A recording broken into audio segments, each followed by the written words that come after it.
केटाले केटीलाई सोध्यो, भागेर बिहे गर्ने कि मागेर बिहे गर्ने? केटीले भने, हामी धेरै गरिब छौं।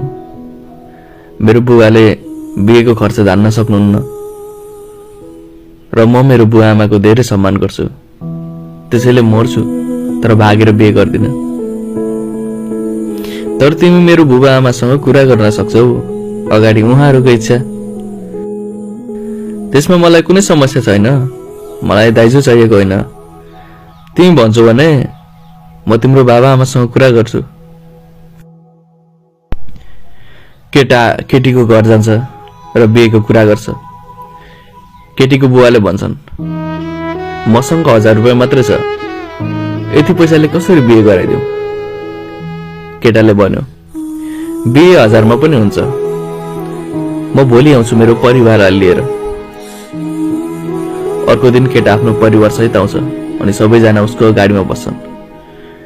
केही अगाडि गएर केटाले मिठाई पसलमा गाडी रोक्छ। केटीको बाउलाई 1000 को मिठाई किन्न भन्छ। मिठाई किनेर केटाले मन्दिरमा लगेर गाडी रोक्छ र मन्दिरमा केटीसँग बिहे गर्छ। केटाले भन्छ, ल अब त्यो मिठाई अब आफ्नो टोलमा लगेर बाँड्दिनुस्। 1000 मा बिहे पनि भयो र सबैको मुख पनि मिठो भयो। यस्तो कुरा सुनेर केटीको बाउको आँखा रसाउँछ। तर बिहेको 2 महिनापछि केटाको गाडी दुर्घटनामा मृत्यु हुन्छ। केटी दुर्घटना स्थलमा जान्छ र केटाको लास देखेर बेहोस हुन्छ। पोस्टमार्टम पछि केटाको लास र रगत लागेको कपडा घर आउँछ। केटाको काजक्रिया गरिन्छ। केटीले केटाको कपडा धोबीलाई धुन दिन्छ।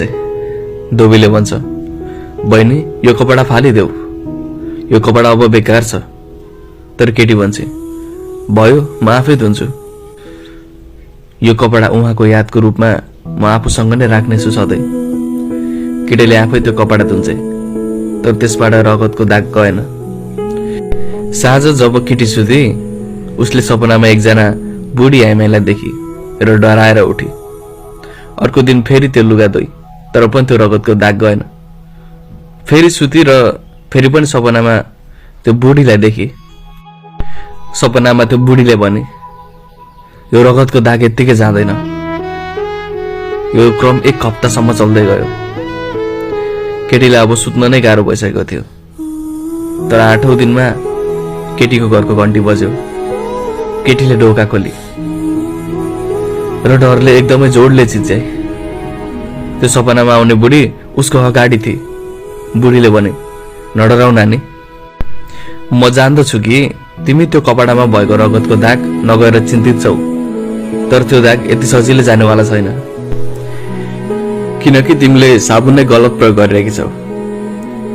केटीले उक्त कपडा साबुनले धुँदा रगतको दाग सबै गयो। त्यसकारण जस्तो सुकै दाग हटाउनको लागि पूजा साबुनको प्रयोग गरौ। सुरुमा मेरो पनि दिमाग खराब भएको थियो जब कसैले मलाई पठाएको थियो। अब अरूको दिमाग खराब गराउने पालो तपाईको। शेयर गर्न नभुलौ है त।